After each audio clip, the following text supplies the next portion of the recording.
the hero.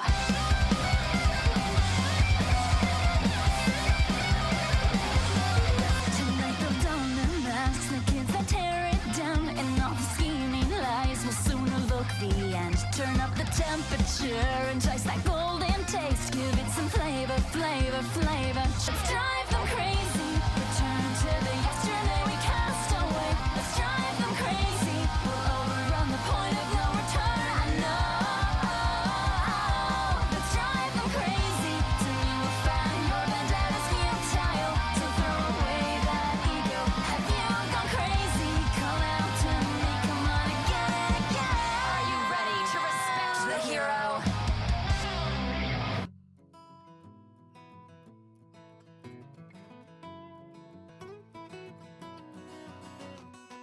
Bonjour et bonsoir à tous et à toutes.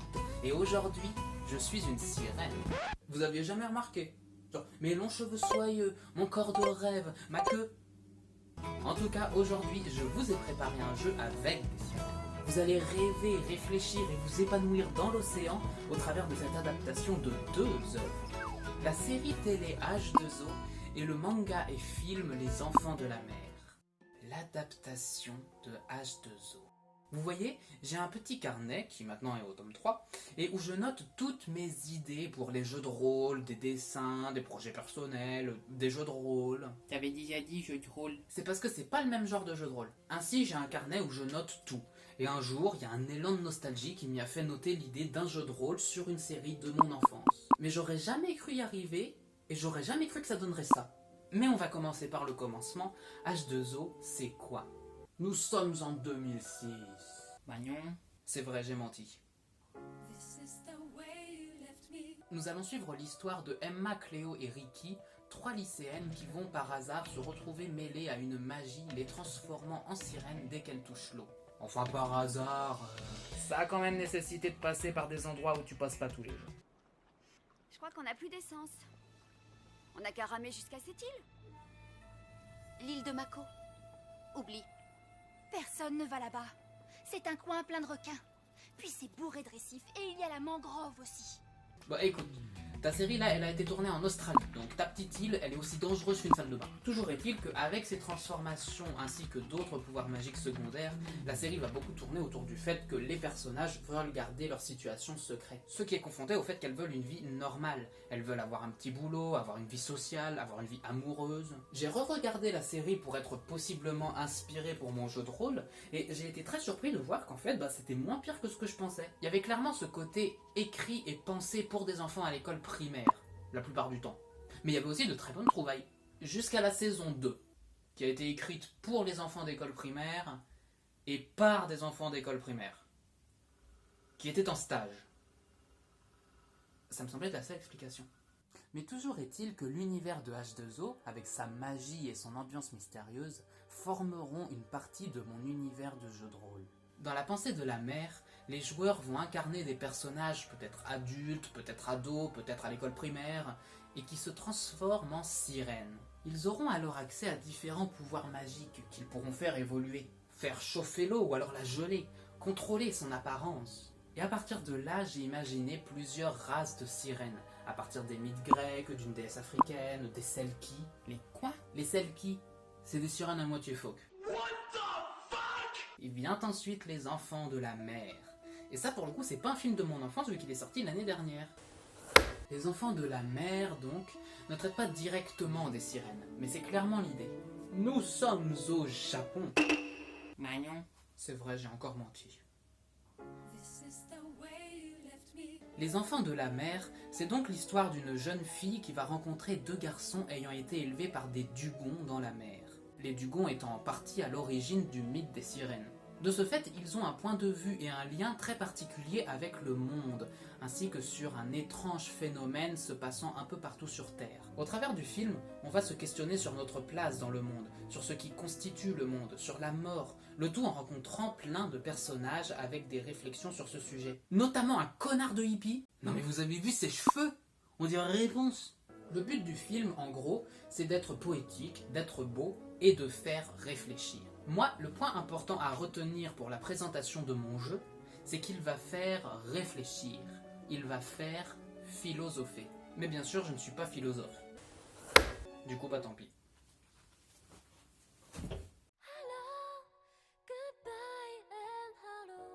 Parce que vous l'aurez peut-être remarqué, mais dans mes jeux, j'essaye toujours de faire une adaptation où mon travail se démarque de mes autres travails. L'ère des cristaux a un gameplay basé sur chaque espèce, l'atelier des sorciers a un gameplay particulier pour sa magie, Magical Pet a un gameplay qui encourage à la liberté absolue pour le spectacle. Là, il y a toujours un certain gameplay en rapport avec les pouvoirs et tout, mais...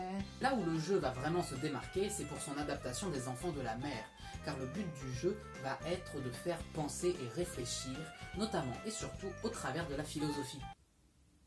En gros, le but du jeu, c'est de Galaxy Brain toute la table.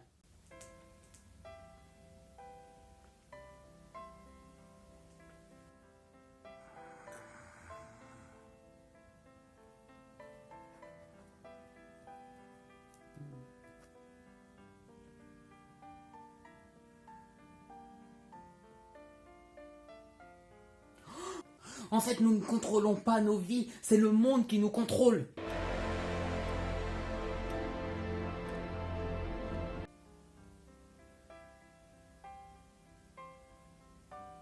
Bon, pour éviter ce genre de situation, j'ai fait en sorte que ce soit accessible. On peut facilement penser que la philo, c'est compliqué.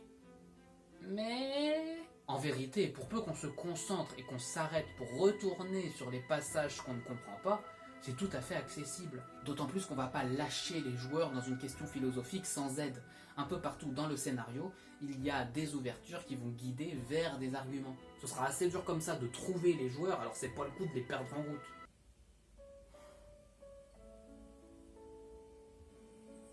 Hiver solitaire perpétuel, je suis dans le couloir, j'ai faim. Joueur 3.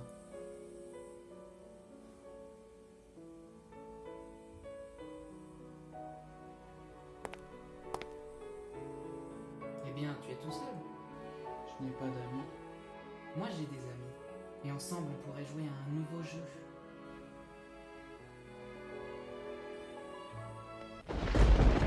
Mais dans les jeux de rôle, il y a des codes à respecter pour que les joueurs puissent réfléchir, certes, mais aussi jouer. Le but des jeux de rôle, c'est tout de même de vivre une aventure. Et dans la pensée de la mer, cette aventure va être appelée par les reflets. Un peu à la manière des phénomènes de Sigma Bleu, le scénario va s'axer autour de phénomènes paranormaux. Il n'y a pas de limite à la forme que peut prendre un phénomène. Ça peut être féerique, ça peut être crasseux de réalisme, ça peut être Lovecraftien. Il faut faire attention à garder un univers cohérent, mais en somme, la pensée de la mer peut s'adapter à un très vaste panel d'une campagne à l'autre. Et à partir de là, le but du jeu sera d'une part de résoudre ou de limiter les phénomènes surnaturels, et d'autre part de réfléchir suffisamment aux thématiques pour mériter les points d'XP. Bah oui, mais faut bien les motiver, non ? Car les phénomènes ne vont pas seulement servir à l'aventure, ils vont aussi aider au développement de la pensée en s'axant autour des thématiques de votre scénario. Dans le livre, il y a déjà une liste de phénomènes avec leurs thématiques qui sont parfaitement exploitables en l'état. Mais bien sûr, vous pouvez trouver vos propres idées, vos propres arguments et vos propres scénarios. Tout ce qu'il faut pour travailler efficacement se trouve à l'intérieur. Mon fils, j'ai vu ta dernière vidéo. Mais elle n'est pas encore sortie. Qu'est-ce que c'est que cette histoire de jeu de rôle philosophique ?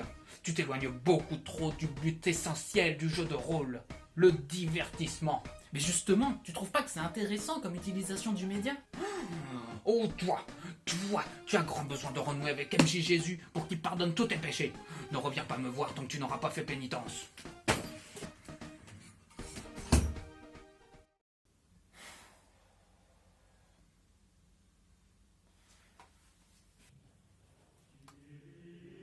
MJ Jésus, est-ce que je mérite vraiment une punition ?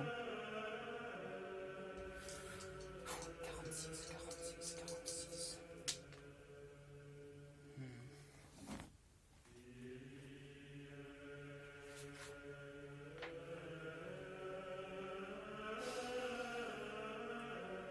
Eh non, et il a dit que j'étais innocent et que j'avais pas besoin.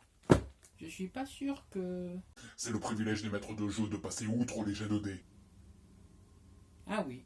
Et sur ce, c'est déjà la fin de cet épisode de l'envers de l'écran, mais bien sûr ce n'est pas le dernier. D'ici à la prochaine fois, n'hésitez pas à me raconter comment se sont passées vos parties, à me dire si les règles et l'univers sont clairement présentés, et bien sûr à aller voir H2O si vous voulez une série qui est tantôt pas terrible, tantôt très sympa, et Les Enfants de la Mer qui va bien vous faire comprendre ce que j'entends par Galaxy Brain. Et sur ce, je vous donne rendez-vous pour la prochaine vidéo. Ciao!